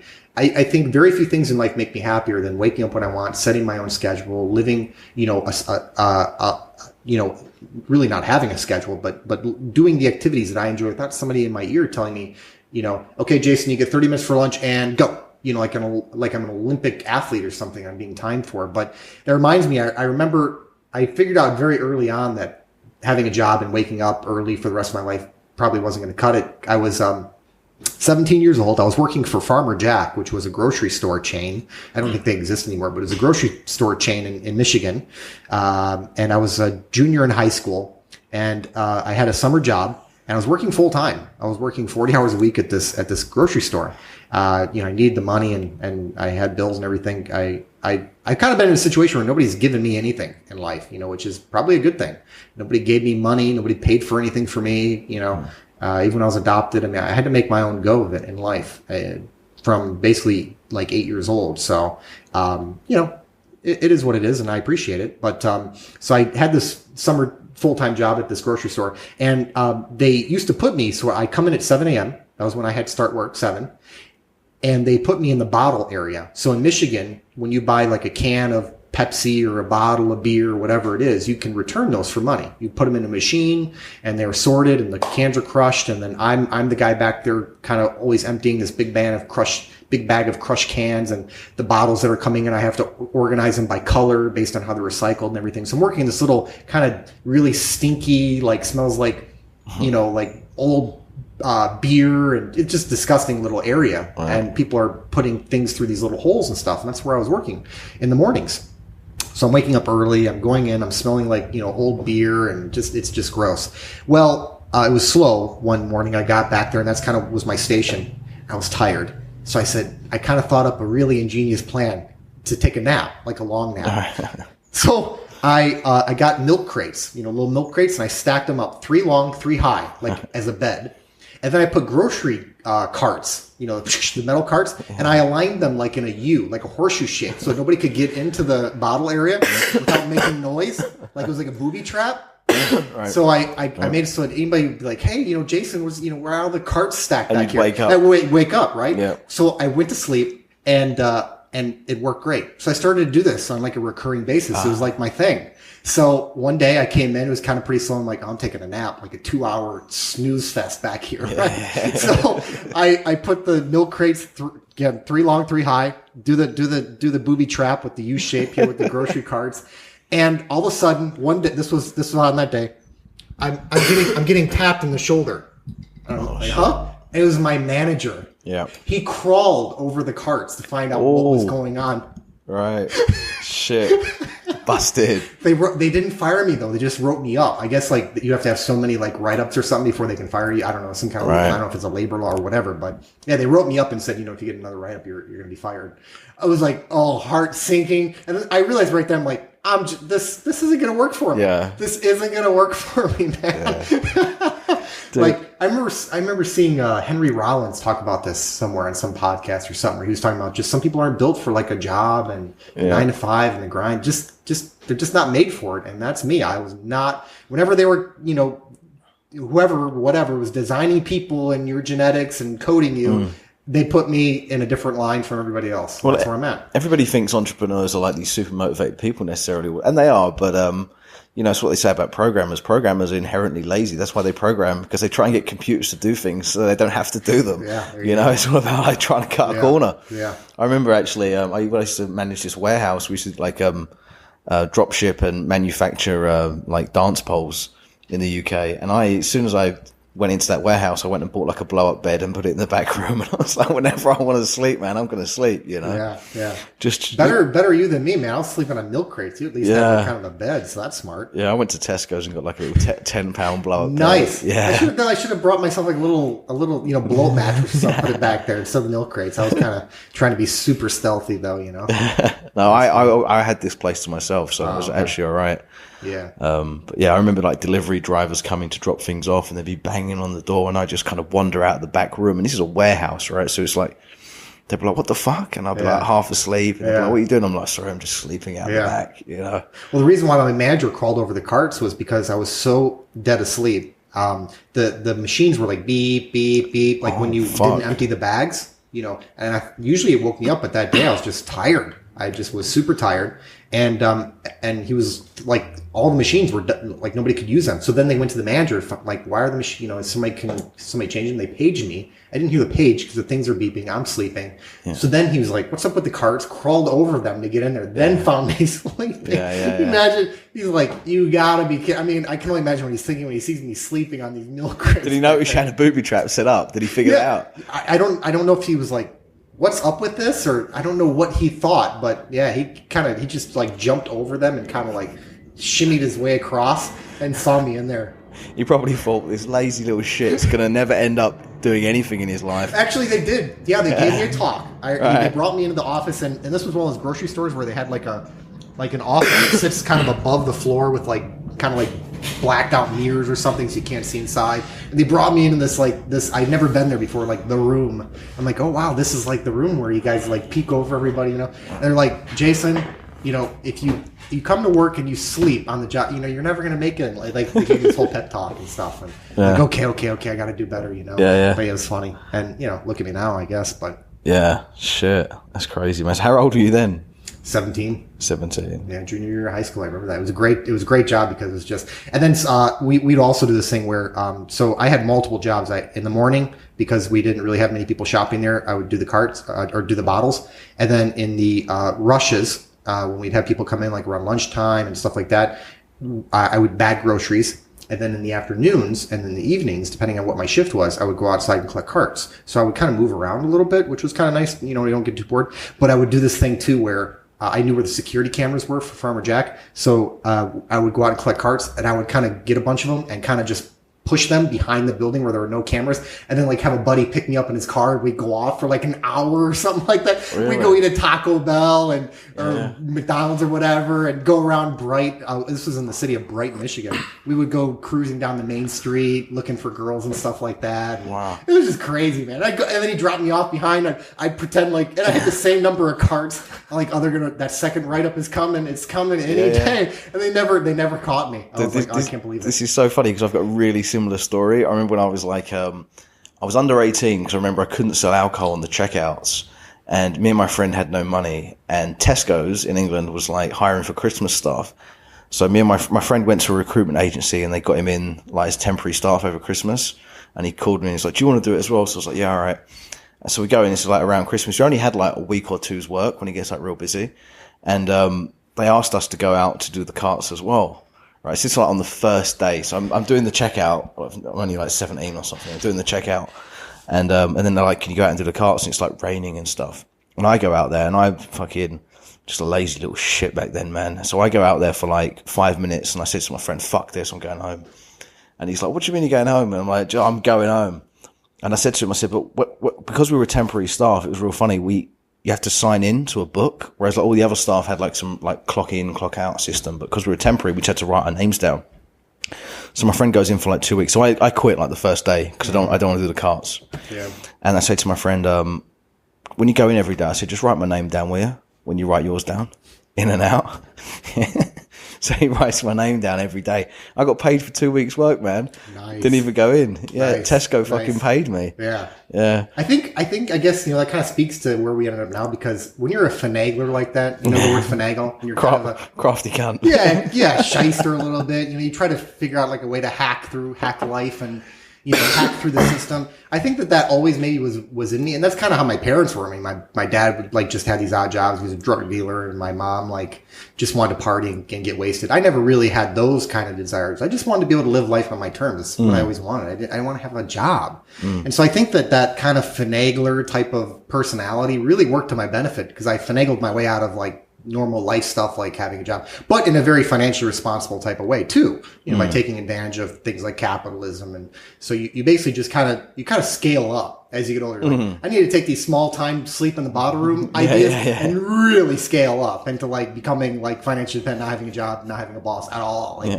totally bypassing all that. Some people though, they're kind of that finagler, but then always stay kind of small potatoes all their life, you know? I decided I need to get big time finagling here. I need to really shyster my way out of life. They think anybody with real big money is not a shyster, but the reality is, they're just the same. They're just really good at it. A lot of people who are really rich, a lot of times are just really, really talented at it, really smart. It's just figuring things out, isn't it? Yeah, it's just figuring certain aspects of life out and kind of seeing the corners a little bit. And just saying, you know what, everybody's going down that wrong street. The street's clearly the better street to travel down. I'm just going to go down here. And it's figuring certain things out, seeing the angles, seeing the corners, and and kind of reprogramming your brain a little bit in terms of how people see life, like the word failure. Like I always see that, like I'll sometimes listen to people and hear their words and their mannerisms and kind of think to myself on just these words that they're using that they don't really put a lot of value on, but actually mean a lot. Like, I compare the words less and free. Like, oh, if I don't have a job, I'm jobless. And I always feel like that word less, it almost makes you feel like less than. Like, oh, if I'm jobless, then I'm less than everybody else because I'm jobless. I don't have a job. I thought I'd rather be job free. Right. It's not jobless, or like childless. All these childless couples. It's like, I'm child free. I'm free of children. I don't want kids. I got a vasectomy, years ago just to really seal that deal, right? And sign that contract. So when people say, "Oh, you're childless," it's like, what do you mean childless? I'm child free. So it's just the words that people will put on things like, "Oh, but if you don't make it, you'll fail." Like, really? Fail? You sure about that? So I'm going to go back to what I was doing. I'm not sure that's failure. If it is, then I'm already a failure and I have nothing to lose. So you can't have it both ways when you're saying that. Yeah. So I always try to think about the way people are using words and language, and it's kind of almost like built into the way people think. And I never really thought of words like that, and I've always used a different kind of language and everything, a different mentality. Well, it's usually a lot of times it's older people that will say it to you as well. Yeah. I think it's like society's so, and it's a real thing, man. Like, anytime you try and do something good, so many people would actually try and bring you down, man. Yeah. And it's because, like I say, it's a lot of times when you're young, older people will tell you, "Oh, don't be so stupid," all that shit, Yeah. It's because they fucking lived a whole fucking life of failure themselves. Yeah. It's called the crab mentality. It's a real phenomenon. Right. And what it is that's, so when fishermen catch crabs and they put them in the bucket, if one crab tries to break out, the other crabs actually pull that crab back down. It's a real thing. Because if you can't have it, neither can I. Or if I can't have it, neither can you. It's that kind of mentality. And people actually exhibit that same type of mentality, the same phenomenon, where if I can't have it, then neither can you. And they try to bring you down to their level. I actually experienced this when I quit my job in May of 2014, right after my 32nd birthday. I tried to move back to Michigan because I felt kind of like, I guess I felt guilty a little bit because when I left, I was kind of leaving for greener pastures, if you will. And I kind of left my family to their own devices, and because they were like everybody else, and I was different. And again, not for better or for worse, not condescending. I wasn't like them. And so I felt a little bit guilty, and I felt like if I can come back home and teach them some things I know, maybe they can do some of the things like I've done. Maybe they'll be interested in this because I feel like I was sitting on $150K back then, which wasn't a ton of money. It's not nearly as much as I have now, but it was a decent chunk of change for a poor kid from Detroit, definitely. And when I first started saving and investing, one of my original goals was to get every penny back of that inheritance. So $60,000 I wasted, I wanted to earn every red cent of that back, and I wanted to earn it, work for it, save it, invest it, and get it back. So when I more than doubled it, obviously I was pretty proud of myself. I was able to quit my job, and I was able to dedicate myself toward online ventures. And I feel like, if I move back, maybe I can make, I'll be a better brother. And one of my sisters was pregnant at the time. I can be like an Uncle Jason, the cool Uncle Jason. He has more time on his hands and stuff. And I had all these ideas. And when I came back, they had totally different ideas about who I was and what I brought to the table than what I was thinking about. They basically saw me like as a piggy bank. Like, oh, Jason, you came back successful. Well, we're going out to dinner, have at it, there's the bill, we're going to go to Cedar Point, you can pay for gas, right? And it became this kind of thing. And I'm like, wait a minute, I didn't come back here to pay for your bills. I came here to be, to be a better part of the family, but it's this crab mentality. And then they resented me. They really resented me when I didn't want to step up and just start covering everything for them and stuff like that. And I had to basically just eliminate them from my life, and I haven't talked to them since. It was tough, man. It was a really tough realization to see that. Just your sister, right? This was a good chunk of my family, pretty much my whole family. Yeah. No. Yeah. Pretty much lost everybody at that time because, they had these expectations that, well, Jason left poor. Jason came back, in their eyes, rich. I mean, because they were still kind of poor. And so, what can you offer us then? You're coming back, and what can you do for us? And I was like, well, I can offer you company and time. And, if you need any help with, if you want to do some of the stuff I've done, or if you're ever like really in a jam. If you're ever really in a jam, something like that, maybe I can help. But, if you need pizza, you could, the delivery guy, needs his money, you might want to get it if you're ordering pizza. I'm not going to pay for everything, if you're, you're going to write your mortgage check and stuff. I'm not going to be doing that for you. So, it was a very, very tough time. And, so I experienced that for myself, that kind of crab mentality where it's like, I had left the bucket, if you will, and they were trying to pull me back down. They're like, no, you're just like us. You're poor like us. And, if you got a little money, then, you needed to share it with us, that kind of thing. Like, we're all part of the same team. And I'm like, no, you weren't riding the bus. You weren't eating the ramen noodles. You weren't working 12-hour days. That was all me. And it was a really tough thing to go through. And do you encounter that? Because you said earlier, now you're doing coaching, right? So obviously you're running the Mr. Free at 33 blog now. You have your investments. You're still investing, right? But now you're also coaching. So people get in contact with you, obviously, through social media and through the Mr. Free at 33. Do you notice the people that you coach have these sort of problems? Or, I mean, what would you say? Yeah, well, what it is, it's usually a spouse that isn't on the same page. So it'll be, what it is, and this isn't always, but I would say most of the time, it'll be the husband who wants to, maybe not be financially independent per se, because I would say a very small percentage of people who contact me want what I've gotten for myself. They just really want a little more flexibility. They want to know that there's more comfort, more security in their life. Okay. That said, the majority of people who contact me are men, and what it is the wife or whatever maybe isn't on the same page, or maybe spends more, is kind of more of a spendy type of person and doesn't really value frugality as much as the husband, because they want the shoes and whatever they want. Not trying to stereotype, but they like shopping, or they like this or they like that, and they don't really want to kind of downshift lifestyle.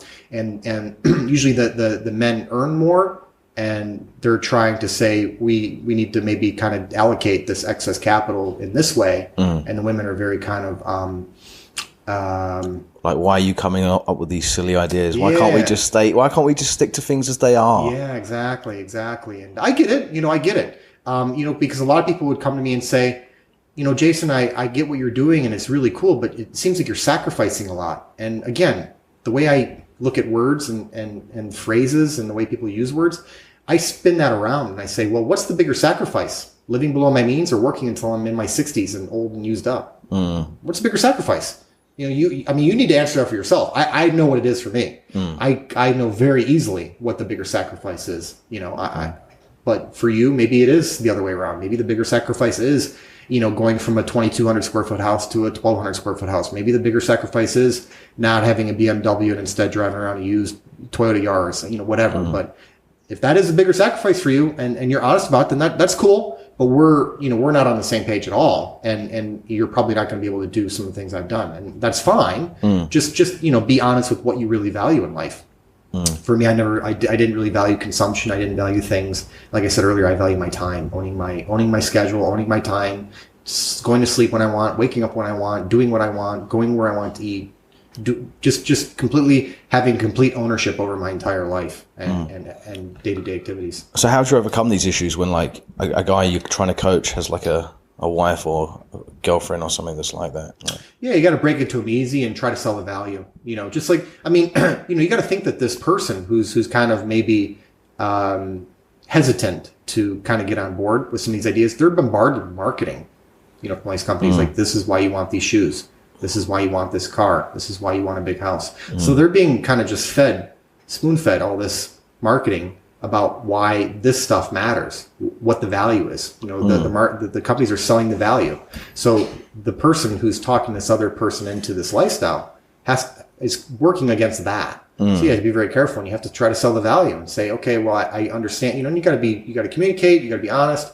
You got to be understanding, empathetic to some of their viewpoints too, because we're not all built the same, and you got to try to sell the value and maybe compromise a little bit too. Maybe you don't do some of the things I've done because I was pretty hardcore. I mean, I never had a house. I sold my car. I don't have kids. These are things I wanted. I wasn't sacrificing though. I didn't want kids. I don't want a house.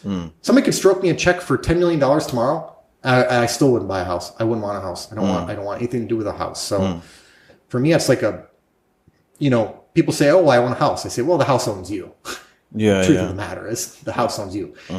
Try to just go vacation for 6 months. It's like a baby. You got to feed it money and feed it time and attention and care. When something breaks, fix it and change its diaper. It's like owning a house is like having a baby. So people say, oh, I own a house. I'm like, oh, maybe the house owns you. So, but some people do find a lot of value in that. And I get that. I'm not you. You're not me. So you have to be open and honest and communicate and really sell the value of this and say there's a lot of value in this lifestyle. And there's different strokes for different folks, man. I mean, like a lot of people, like I had a property in England and like exactly what you just said, it's total pain in the fucking ass. I never want to own a house again. Yeah. But I've got other friends that are like, you idiot, owning a house is how you make money. It's like, you just don't understand any other ways to make money. That's why you think owning a house is how you make money, because that's what your mum and dad told you, and they've never told you anything else. That's all they know. And they look at you like you're a retard because you don't want to own one. It's like, property's not the only way to make money, man. Right. Like, you can invest in stocks like what you're doing. Yeah, I mean, like, I don't know about the UK market. I have to look into, but I suspect it's similar. But in the US market, there's actually indices that actually track the long-term appreciation of home prices in the States and adjusted for inflation. And when you go back to 1900 all the way to today, and you adjust for inflation, and you look at real appreciation on a single-family home in the United States, it's close to zero. right. So now a house in 1900 would have been a hell of a lot cheaper than a house in 2018, but everything was cheaper back. A can of Coke was, a bottle of Coke was a nickel back in the day too. So everything's gone up. Yeah. It's just that if you would have, instead of invested in a house, sure, you would have made money if you're just looking at price to price, but after factoring in inflation, the value of your dollar, the time value of money, you didn't come out ahead at all. Now, if instead you would have invested in, say, stocks, U.S. stocks, the real appreciation, not nominal. So this is already factoring in inflation. It's been about 6% a year, 6 to 7% a year. In nominal terms, not accounting for inflation, it's been about 10% a year because inflation makes up for the difference there. So when people say, oh, the market's return about 10% a year annually over the long haul, it's not really, you got to factor in inflation too, and it's closer to 6 to 7. So that's certainly a lot better than zero. But yeah, it's a house is good for most people because it's a forced savings plan. You are forced to save money because you're writing that, you're stroking that check every month for the mortgage. Yeah. And, you never really own it. I mean, just don't pay your property tax. Just savings. Just don't pay your mortgage. Find out how much you owe, or pay off your house. Say, well, I finally own it. Oh, don't pay the property tax. You don't own it. I mean, you never really own anything. And frankly, we're renting everything for as long as we're alive. One day we're going to be gone, and it ain't yours anymore anyway. We're all just renting everything we have for the time we're here. So the whole idea of owning a house is I try to do what's most advantageous. And for me, owning a house versus owning my accommodation versus renting my accommodation, renting is a far more advantageous way to go because I'm using the difference in capital to invest in far better assets in terms of how much they would appreciate and in terms of passive income they can generate for me. Because the house ain't generating passive income for you unless maybe you're renting a room through Airbnb or something, or you take on roommates. But, the stocks are paying me money every single month. It's just kind of forced saving. And I mean, people, I think a lot of times houses are left to people as well. Like you leave it to your kids or something. And then for them, it's free money. Sure. So then, it's great for them. But free money except for the, upkeep and utilities and the property tax. And even when you pay the damn thing off, you're still paying a hell of a lot of money. I mean, I remember finding out that I was renting a condo in Florida before I moved to Thailand. And this was an old condo because it was cheap, and it was on a bus line that I needed to use because I didn't have a car. And they had found out that they had some mold and some rotting and stuff like that and behind the stucco. Like it was a wood frame, and behind the stucco there was like wood or water that had gotten intrusion, and it had started to rot the place out. So the infrastructure was actually starting to fail and collapse. And they kind of brought in a contractor to estimate out the cost of repairs, and they had to permanently increase the homeowners association dues on each unit by hundreds of dollars per month. So even if you owned your condo, if you paid cash money for it, your bill just went up by, depending on the unit. I think our unit, the bill went up $400 USD per month. Wow. Did I see a $400 increase in my rent? No, because they know they can't pass that on. It'd be way above market rate and we'd move. So did our rent go up? No. But did the condo owner's bill go up? Oh my God, yeah. So, they were trying to sell it, and of course nobody wanted to buy it because they were doing construction in the place because the place was rotting. So you're stuck. Me, if they come in and say, hey Jason, the place is rotting. Okay, yeah, great, not my problem. And so check this out. So we're gonna pay $400 more a month. Oh, okay, sucks for you. Sorry to hear that.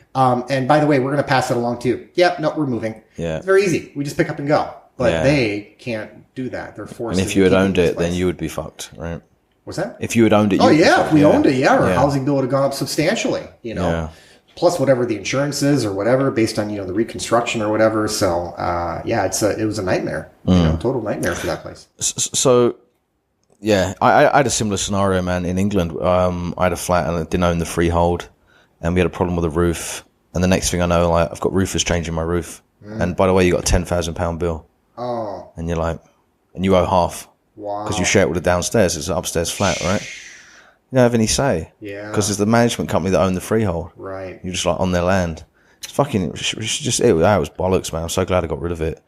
Yeah. Now I rent a luxury 1-bedroom apartment here in Chiang Mai. It costs me 14,000 baht a month, which is 420 a month. And this place in the States, on an apples to apples basis, living in a fairly dynamic city like Chiang Mai, because a lot of cities in the U.S. are not dynamic. They're not, Asia in general is a far more dense and vibrant and dynamic place in the United States in general. And when you look at their cities, it's exacerbated. So the only city I tend to compare Chiang Mai to in the States, and this isn't necessarily a great comparison, it's just the best I can come up with based on topography and kind of the coffee scene and the hipster thing and the entrepreneurs, is Portland, Oregon. Now, my apartment in Portland, Oregon, I know because I went there and I'm very familiar with Portland, would run me 4 to 5 times as much money. So $1,600 to $2,000 a month. Now that's because my $420 a month includes furnishings. It includes Wi-Fi. It includes cable. It has a pool and a sauna and a gym and 24/7 security and fingerprint access and an elevator. So if you get that and wrap in your Wi-Fi and all that into your rent, water, most utilities, wrap that into it. I also get a maid that comes in to clean the place. So, how much is that going to run you in the States? All that, it's 4 to 5 times as much. So when you talk about purchasing power and talk about owning a house in the States for what I can rent for a place here, it's a no-brainer. Yeah. A no-brainer. It's crazy to me. Yeah. So is this kind of like, the talking about like the cost-effective savings and stuff, it's kind of like an extension of like, I guess kind of like an extension of like what you talk about in many other ways, right? So like when you're talking about saving money on the house, renting and stuff like that. If people want to know more about this, can they go and you talk about this on your website, right? Yeah. So I'm Mr. Free at 33. I basically, and I'm not one of those like fake it till I make it guys, or I'm not living in Chiang Mai off the money I make online. And what I do is I actually publish my portfolio. My real portfolio with all the stocks. I talk about the passive income I'm earning. So it's all out there for people to see. And I actually publish my expenses, what I spend every month in Chiang Mai on housing and food and stuff like that. And I talk about the life I'm living here and stuff like that. So I do share all of those details, but then, I do talk about other aspects of financial independence. I talk about living a more happy, more constructive, more purposeful, more kind of customized life that's customized for you and by you. And I do that through the coaching. I do that through the writing. I also have the 2 books that are available on Amazon and that are linked to on the site and everything like that. And basically, I just try to inspire people to live a life that is better suited for them, because when they do polls in the United States, most people don't like their jobs. Most people aren't happy. And so, maybe we don't need a massive realignment in what people do or how they live their lives. But if they can kind of maybe take some of the principles I talk about and apply just some of them in a very modest way and improve their life a little bit and become a little more financially flexible, and that's a win in my opinion. Now, I don't think everybody needs to be financially independent at 35 years old, and, but if you can just kind of take some of these ideas and say, Jason talks about some cool stuff, but some stuff over here isn't really my bag. But I want kids. He doesn't have kids. So I got to adjust it and kind of, that's cool. That's fine. Just take some of the things I'm talking about. I mean, geographic arbitrage is obviously the most extreme thing I've done. I mean, I did some pretty extreme things in the States to save and invest and build up my portfolio. And the portfolio now is valued at like about 400,000 USD. And to get that kind of portfolio on, 40, 50 grand a year at a car dealership, it is not easy to do. So, so some of those things I did, and the way I approach life it's not for everybody, but I think that it inspires people because they see the possibility, and they can scale it. They can scale it to their needs. There's also a video that USA Today did on you, isn't it? Is it USA Today? Oh yeah, I was on the Today Show. Back when Matt Lauer was still working for them, so that was kind of cool. Where people can see this, right? They can they can go on YouTube and look me up, and I linked to it on the site too. I was interviewed. I'll put the links in the description. Yeah, USA Today, Business Insider, Life Hacker, a bunch of different sites that I've been on and stuff. Yahoo Finance, and it's just basically like I just try to put the story out there to show people that this kind of stuff is possible. It's real. I'm doing it. It's not like, hey, buy my course. And then when you buy the course, it says, build a course to make money. I'm not one of those guys. I mean, I put out real information, real practical, because I've shared it all over the course of many, many years on how it works. So when I first started writing Dividend Mantra, and I would say, here's my portfolio, it was like $20,000, because I started the blog about a year into saving and investing. So I kind of had a little bit of a head start. I was at 20 grand or something. It wasn't. And I was making $30,000-$40,000 a year. I mean, I wasn't coming at it from like, a high paid engineer type of thing or, whatever. I was a regular dude. So these principles do work because I proved them. I proved it out, And what are the books called? Oh, the first book I wrote is called The Dividend Mantra Way. And the second book I wrote, which I just put together this summer, is called 5 Steps to Retire in 5 Years. And they can get them on Amazon. I'll put links in the description. Yeah, cool. Yeah, and they can get in touch with you through the website. Yep, through MrFree@33.com. And are you taking on coaching clients? Because I know you don't take on that many because you're busy, and obviously you don't have to, right? So it's it's kind of a passion thing for you, I suppose. Yeah, I get a lot of emails where people will say, I see you do coaching. Here's my situation. Can you coach me? And a lot of times I actually turn them down because maybe I can't offer value to everybody.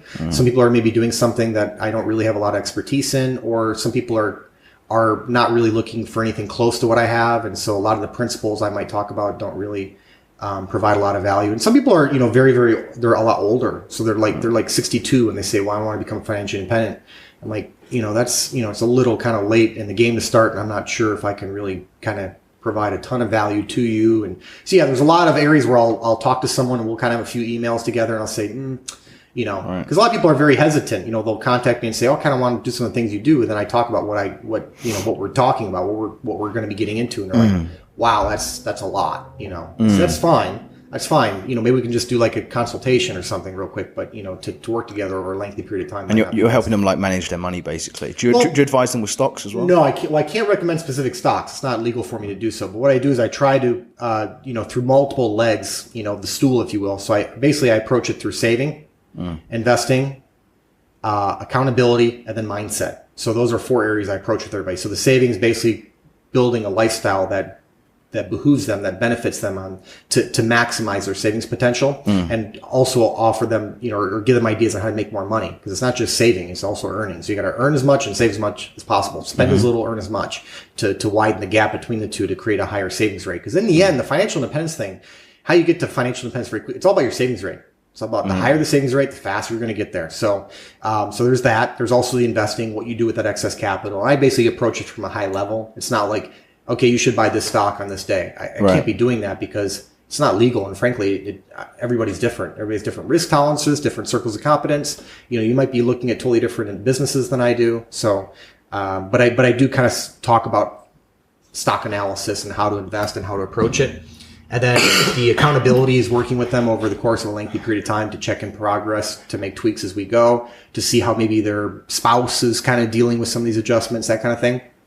And kind of making some adjustments based on that feedback. And then the fourth is mindset, which is just creating that like we were talking earlier, getting away from that paycheck security mindset, that failure mindset, that I can't do it mindset, to the I can do it, there's no failure, this is easy mindset. And that's a pretty large chasm. There's a large gap between those two mindsets, and you gotta cross that river. Well, that's great, man. Thank you so much for coming on and sharing everything you've spoken about. I know we've spoken many times in the past, but I think like we covered a lot of things that I wanted to talk to you about today. It's cool. People can get in touch with you at the website. Yeah. So I think we'll wrap it up there. All right. I think we'll be going for how long, man? Like 2 hours? Yeah. 2 hours. So if you guys are listening on iTunes or listening to the podcast, I hope you enjoyed the episode. Remember, these are available on YouTube as well. If you go to my YouTube channel, Brett Dev, all of the videos, all the podcast that I record, I'm going to be publishing on video. So there's 2 cameras rolling this whole time, filming mine and Jason's super nice shiny bald heads. If you want to check those out. And also, guys, remember to check out the Patreon, because what I'm going to be doing is announcing the guests that are coming up on this show. So obviously really interesting people are coming through Chiang Mai all the time, like Jason. And if you want to know that they're coming on ahead of time, if you've got questions about maybe something to do with his investing or whatever, you can actually pitch questions to the guests prior, and I will ask them when they come on. So check out the patreon.com/Brett Dev if you want to get involved in that. And yeah, thank you very much, mate. Thanks for coming on. Yeah, maybe I'm sure people are going to love the episode, and maybe in the future we'll get you back on again. Yeah, sounds good. Get some questions shot your way. Thanks a lot, guys. All right. Bye.